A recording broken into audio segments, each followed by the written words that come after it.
Saya ini punya dua permintaan. Satu, jangan diundang lagi. Dua, saya minta maaf kalau yang ingin ngundang, mohon nggak usah diteruskan. Assalamualaikum warahmatullahi wabarakatuh. Waalaikumsalam. Alhamdulillahirabbil alamin wassalatu wassalamu ala asyrofil mursalin sayyidina Maulana Muhammadin wa ala alihi wa sahbihi ajmain amma ba'du. Ingkang sangat kula hormati niki wonten Habib Nabil, semua keluarga besar Habib Muntir, semua min usulihi wa furuhi sedanten ingkang kula hormati. Ingkang terhormat Habib Ahmad Bahar, Habib Ja'far Al-Attas, niki wonten Profesor Nazaruddin, wonten Pak Muzani, wonten Mas Nusron sedanten ingkang kula hormati. Yang spesial, saya ini punya dua permintaan. Satu, jangan diundang lagi. Dua, saya minta maaf kalau yang ingin ngundang, mohon nggak usah diteruskan. Saya akan cerita yang ilmiah. Saya terima kasih tadi sama Habib Abdullah bin Ja'far sama Ustadz Hasan Saifur Rijal. Begini, kenapa saya banyak dikutip para narasumber? Karena saya ini jenis kiai yang otoritatif. Jadi saya ini karena nggak menteri, sehingga kalau belajar itu serius sekali. Ya alhamdulillah ini ada Pak Muzani, orang yang bisa ngelantik seseorang jadi presiden. Masih punya utang satu, bisa nggak ngelantik kita jadi ahli surga? Begini kalau cerita ilmiah, nanti saya baca hadisnya. Ada kelebihan kita jadi manusia itu justru karena ketidaktahuan kita. Kita tentu hingga detik ini tidak melihat surga langsung, tidak melihat neraka langsung, apalagi melihat Allah Subhanahu wa Ta'ala. Tapi selalu ada teori, dan ini dibenarkan oleh semua ulama karena ini nas itu mansus. Dan itu diantara kelebihan Rasulullah SAW adalah diutus kafatan linnas, untuk semua orang. Sehingga ada orang ditanya, dengan apa kamu tahu kalau Tuhan itu satu? Orang ini dengan enteng menjawab, innal isnaini, angka 2, 3, 4 dan seterusnya, nisbatu dzalika ilal wahid nisbatul far'i ilal asli. Jadi segampang itu nerangkan ayat qul huwallahu ahad, Allah itu satu. Karena angka itu 2, 3 sampai 1 miliar 1 triliun, nisbatu dzalika ilal wahid nisbatul far'i ilal asli. Semua itu asal usulnya satu. Begitu juga begitu gampangnya Syekh Nawawi Al-Bantani menerangkan kenapa bismillah itu dimulai ba. Huruf hijaiyah kan alif, tapi kalau bismillah dimulai dari satu ba. Ba itu ada titik satu.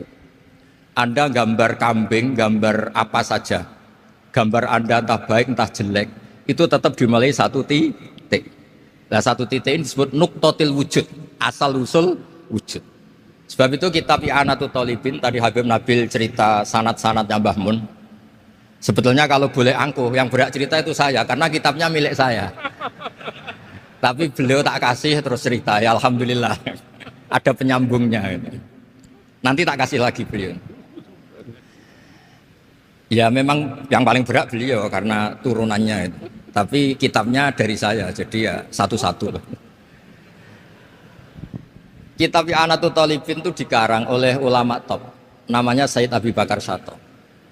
Beliau punya murid yang sangat terkenal di Indonesia, namanya Syekh Mahfud At-Turmusi. Syekh Mahfud ini punya murid, diantaranya yang paling terkenal tentu Mbah Hashim sama Mbah Ahmad Dahlan, pendiri Muhammadiyah. Jadi kemudian kitab I'anah ini populer sekali untuk menerangkan fikih-fikih di Indonesia. Termasuk cerita bahwa wujubul jihad itu wujubul wasail lal maqasid. Jadi jihad itu wajib, itu wujubul wasail lal maqasid. Saya mencari di syarah. Sekiranya dakwah itu bisa tidak dengan jihad, dengan pengajian kayak Majelis Rasulullah, kayak Majelis Nurul Mustafa, kayak kiai kampung, itu sudah cukup karena sudah isolul maksud, orang sudah menjadi kenal Allah Subhanahu wa Ta'ala. Sebab itu ketika Sayyidina Ali diutus di beberapa peristiwa termasuk di Khaybar, Sayyidina Ali didhawuhi la ayyahdiyawu bika rajulan wahidan khairan laka min khumrin na'am.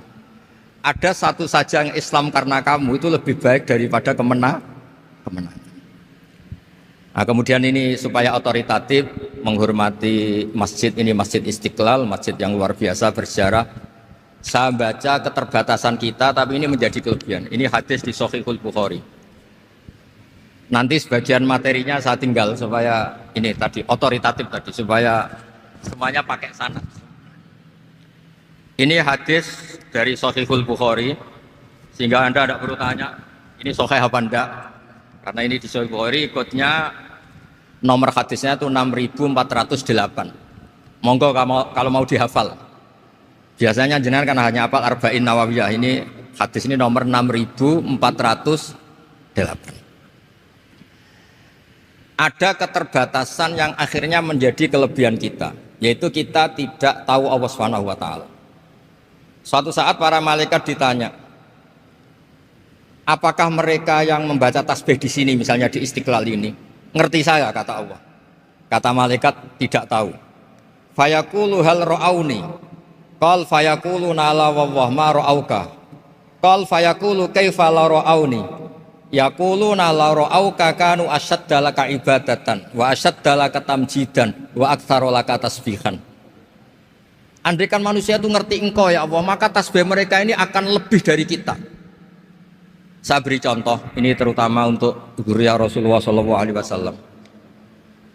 Nabi itu manusia, bashar, tapi lakal bashar. Nabi ketika muji Allah SWT ini supaya kalau sholat jangan hayati. Misalnya pertama muji begini, lakal hamdu mil'us samawati wa mil'ul ardi. Kebanyakan di Jawa memang baca pakai rofaknya mil'u. Tapi di beberapa sanad dibaca mil'ah, itu urusan i'rab lah. Engkau itu saya puji seluas langit dan bumi, seluas langit dan bumi. Seluas langit dan bumi itu enggak keren, karena langit ini tetap mahsurah, as-samawat ini apapun luasnya langit itu tetap terbatas. Bumi apapun luasnya juga terbatas. Apa yang diteruskan oleh Rasulullah SAW? Wa mil'u ma syi'ta min syai'im ba'd. Dan pujian saya ini ya Allah sesuai kehendakmu, sejumlah kehendakmu, karena ini yang tidak terbatas. Begitu juga ketika Nabi dengan keterbatasan sebagai manusia, bukan sebagai Habibullah, atas nama manusia. Nabi itu punya dua sisi, kadang sebagai bashar, kadang sebagai Habibullah. Dan sama-sama penting untuk mengawal Islam ini. Saya ulang lagi, sama-sama penting untuk mengawal Islam ini. Ketika Nabi sebagai bashar ngendikan begini, la nuhsitan Allahumma lakal hamdu hamda yuwafi ni'amaka, misalnya pakai mukhatab wa yukafi umazidak.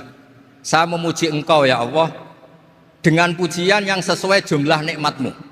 Wa yukafi umazidak, dan bisa berserasian dengan tambahan-tambahan nikmatmu. Tapi apapun luasnya nikmat itu terbatas. Sehingga Nabi nambahi, la ukhsi thana'an alita anta kama atneta ala nafsik. Saya muji ini tidak terhitung, sama sejumlah pujian yang engkau lakukan. La ukhsi atau la nukhsi thana'an alika anta kama atneta ala nafsik. Sehingga ini kreasi-kreasi Bani Adam yang malaikat itu tidak bisa. Saya ulang lagi, ini kreasi-kreasi Bani Adam yang bakat malaikat itu tidak bisa. Ini saya baca di kitab Fathul Bari, ini sarahnya kitab Bukhari. Kata Imam, ini saya ulang lagi, ini kata Imam Ibnu Hajar al-Asqalani, pensarah terbaik Bukhari. Jadi Sahihul Bukhari itu punya sarah paling terkenal namanya Fathul Bari. Itu gurunya Syekh Zakaria Al-Ansari. Syekh Zakaria itu dikenal sebagai Syekhul Islam. Itu berkahnya punya guru alim banget, kereng. Ibnu Hajar al-Asqalani itu kereng itu keras.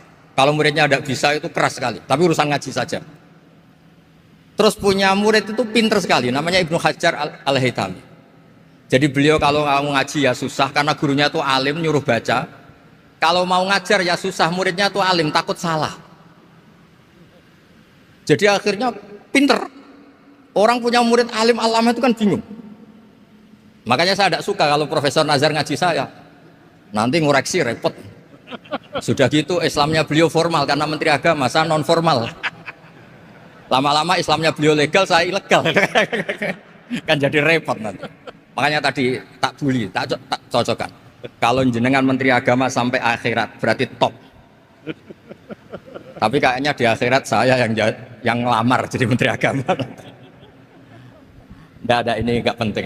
Ini hanya gojlokan saja supaya kelihatan bahwa menteri pun juga warga nopo Indonesia. Begini kata Ibnu Hajar Al Asqalani, ini saya baca ya supaya penghormatan saya sama Habib Umar Hafid. Saya ini baca kitab beliau khatam serius, namanya Taujihun Nabi li Mardhati Bari, yang ditulis oleh Ustadz Fahmi bin Ali bin Ubaidun. Saya baca banyak, termasuk ketika beliau punya manhaj yang tidak populer, kata beliau fala buddha antuwattina nafsaka ala annana khudamatu hadal kaun. Kamu harus yakin bahwa tugas kiai, tugas ulama itu khudamatu hadal kaun, mengkhidmati semua alam raya ini.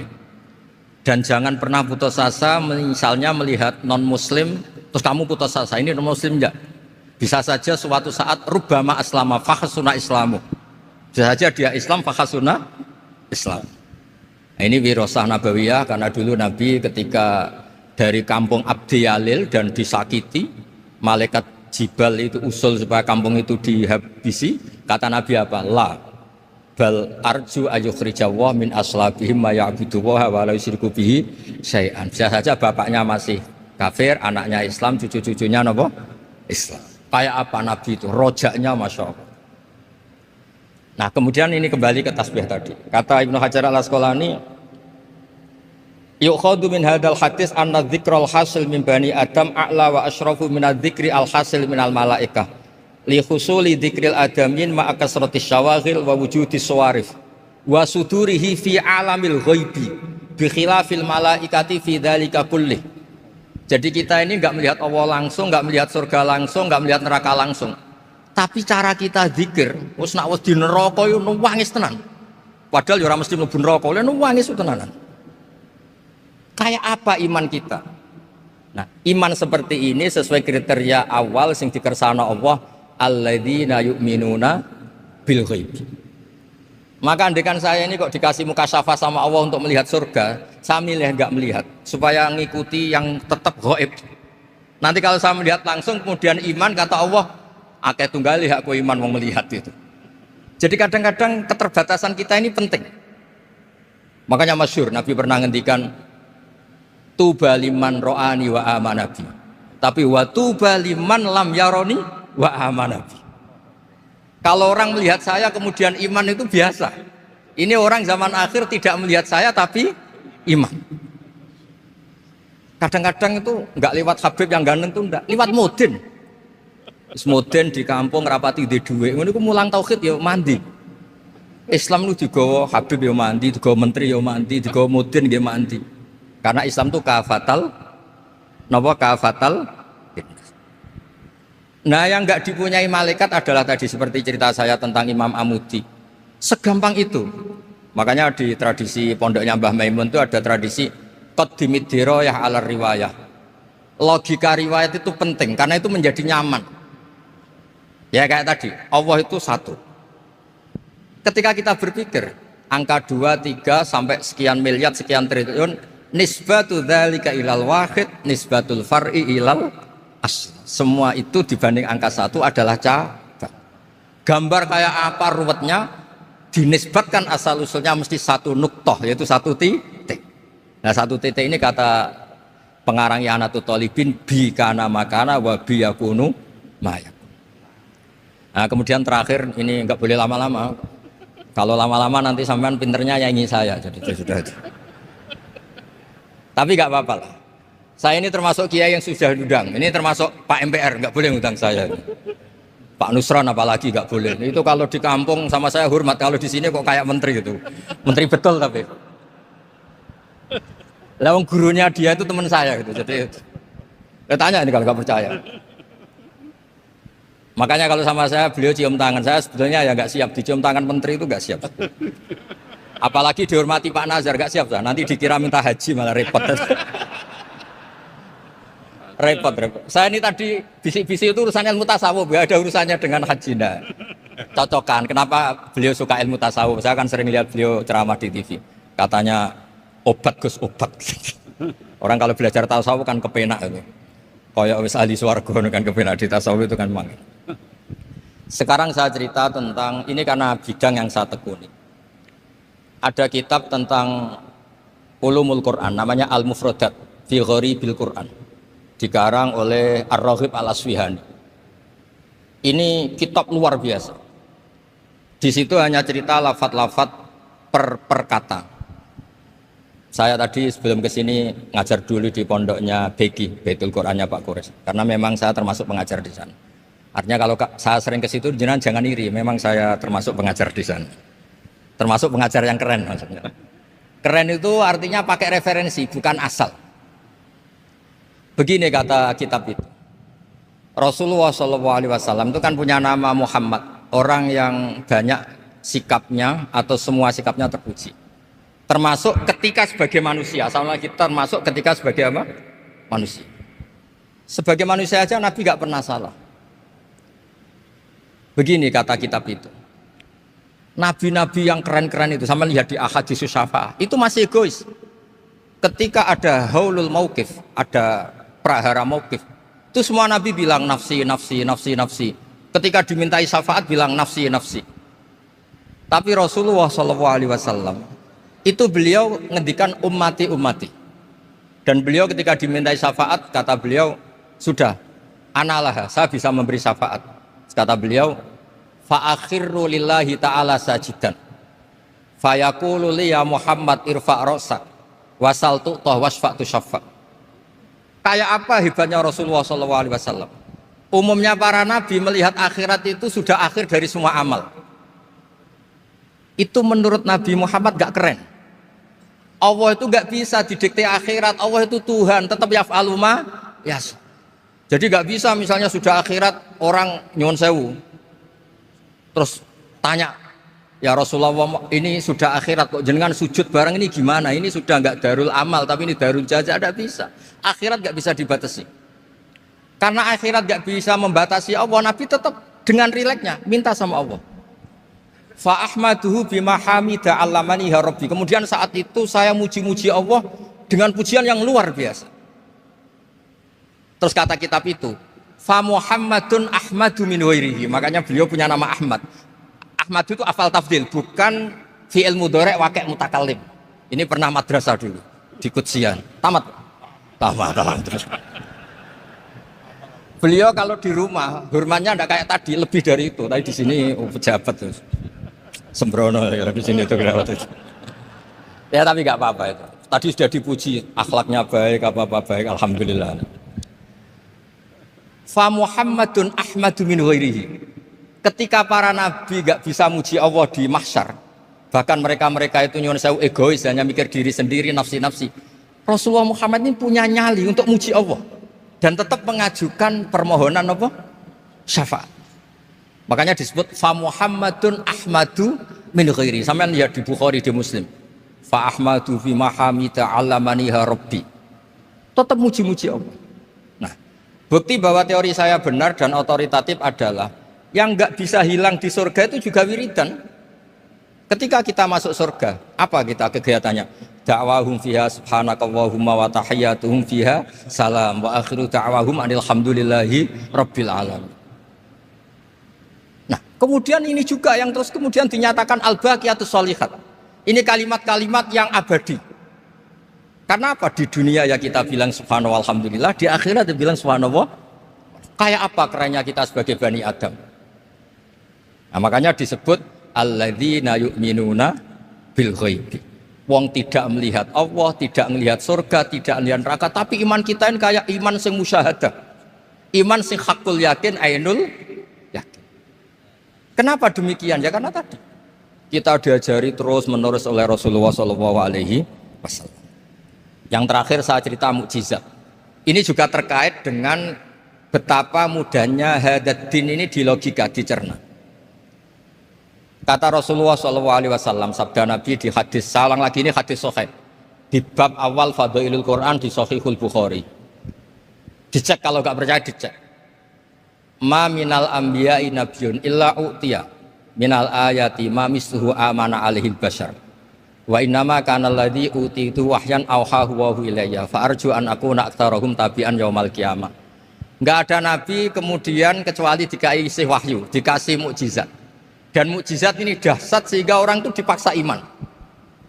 Kayak Nabi Soleh, ada unta besar keluar dari batu. Nabi Musa punya tongkat dipukulkan ke Laut Merah langsung menyibak jadi daratan. Tapi kata Nabi Muhammad SAW, saya itu tidak punya mukjizat kayak itu, juga gak ingin. Saya ini dikasih mukjizat Al-Quran. Dan saya berharap karena mukjizat Quran ini adalah terus kemudian umatku menjadi yang terbanyak ila yaumil ya. Sekarang kita berlogika. Ini kata kitab Fathul Bari lagi. Kita berlogika. Ajaza yu'jizu i'jazan. Sesuatu yang menjadikan orang lain nggak mampu disebut i'jaz. Kemudian karena ayat menjadi mukjizat. Sesuatu yang kita sepakat tidak mampu.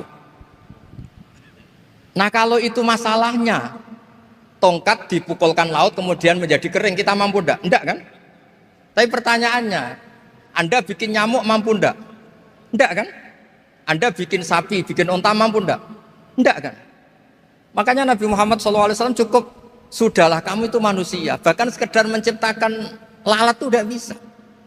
Inna Allaha la yastahi ayyadriba masalam ma'aba'udatan fama fawqaha. Kemudian mukjizat ini sama Nabi dicontohkan hal-hal yang keseharian kita. Wa min ayatihil lailu wan naharu wasyamsu wal qamar. Sekarang peristiwa laut dibelah Nabi Musa dengan matahari yang nggak pernah turun mesin, itu keren mana coba?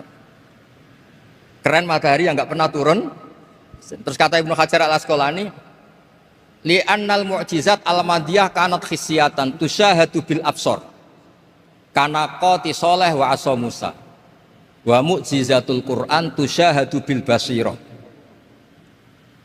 fakana man yattabi'uhu atau yatba'uhu li ajliha aksar. Fa innal ladzi yusyahadu bil absar yang qaridu bingkiradi musyahidihi wal ladzi yusyahadu bil basirah bakin. Ya saya ulang lagi, bakin. Ya, bakin terus disaksikan orang sing ja'a badal awali mustamirra. Begini logikanya. Mukjizat kayak nakoti Soleh atau Asa Musa yang terkenal. Saya andaikan jadi umatnya Nabi Musa terus dikasih tongkat itu, terus bisa apa coba? Ketika kita punya utang disuruh nyaur ya nggak bisa dipakai jaminan kan. Sudah gitu orang tanya ini asli apa enggak? Kalau asli buktikan, kan ya repot. Tapi kalau kita jadi umatnya Rasulullah SAW ditunggoni Quran, punya banyak masalah resepnya sabar. Kalau nggak bisa sabar ya nyari kiai-kiai tukang ijazah nak menodongannya mandi. Karena orang mensifati Allah itu macam-macam. Makanya saya pastikan nggak ada agama yang mengajarkan rasional kayak agama apa? Islam. Makanya liqaumi yaqilun liqaumi yatafakkar. Coba misalnya nyamuk. Kamu bikin nyamuk tidak bisa kan? Nyamuk punya organ tubuh kecil, organ tubuhnya punya urat. Kamu mikirnya kayak apa? Sekedar bikin patungnya saja tidak bisa, apalagi bikin nyamuk. Jadi untuk mengakui kudrohnya Allah yang tidak terbatas dan kita lemah, itu udah usah nunggu peristiwa kayak terbelahnya laut. Cukup wa ma min dabatin fil ardi wala ta'ir yatiru bi janahihi illa umamun amsalukum inna fi khalqis samawati wal ardi waqtilafil laili wan nahar seterusnya la ayatil liqaumi yaqil. Nah, gara-gara pola yang diajarkan Nabi itu ila yaumil qiyamah orang tetap Islam karena nyaman dengan kepastian mukjizat ini baqiyah ila yaumil qiyamah. Itu kayak apa baiknya Nabi? Makanya saya suka tadi burda yang dibaca. Ada ulama kayak Muhammad bin Said Al-Busiri yang ngarang burda. Itu kalau berpikir itu sederhana. Ngeten lho Gusti, malah nerangno pangeran. Lama da'awa da'ina li ta'ati bi akramir rusli kuna akramal umami. Ngeten lho Gusti, karena Rasul Muhammad itu terbaik, ya logikanya umatnya juga terbaik. Jadi lama da'awa da'ina li ta'atihi bi akramir rusli mesti kuna akramal umami. Jadi burda ini saking manjanya sama Allah sampai bilang gini, wala yadhiqa Rasulullah jahuka biidal karimu tajalla bismimun takimi. Ya Allah, engkau telah menamai Nabi engkau itu Raufur Rahim, yang penuh kasih sayang, yang sohibus syafa'ah. Maka ketika engkau ingin nyiksa kami dengan alasan engkau ini al-muntakim, dat yang bisa nyiksa orang maksiat, jenengan harus ingat ya Allah bahwa Nabi kita itu Nabi yang engkau gelari Raufur Rahim. Ya kalau gitu jangan jadi nyiksa. Terus gunanya apa digelari Raufur Rahim ra iso nyafaati gitu. Itu jenenge wala yadi ka Rasulullah jahu kabi idal karimu tajalla bismi muntaq. Terus fa inna min judika dunya wa darrataha wa min ulumika imal lauhi wal qalam. Dan itu juga yang dibuktikan Rasulullah sallallahu alaihi wasallam. Sampai beliau ngendikan likulli nabiyyin da'watun mustajabah wa akhtabi da'wati syafaatan ummati yaumal kiamah. Semua nabi itu punya doa yang mustajab dan semuanya sudah dipakai di dunia. Tapi saya menyimpan jatah itu supaya saya tetap punya hak syafaat fi yaumil kiamah. Terus ini bukti-bukti bahwa ilmu yang selama ini diajarkan para habaib, para kiai itu otoritatif. Saya hanya bantu jenengan memastikan kalau hadis itu sahih dimaknai oleh ulama-ulama yang kredibel. Ya, perjanjian terakhir tadi. Saya ini termasuk kiai yang sergap, tanya Mas Nusron, Pak Muzani juga pernah ke rumah saya. Meja saya itu isinya ya kitab. Habib Nabil pernah ke kamar, isinya kitab. Jadi kalau jenengan ngundang saya itu berhadap-hadapan sama hukumnya Allah, yaitu ganggu orang belajar gitu aja. Mohon ngoten mawon. Assalamualaikum warahmatullahi wabarakatuh.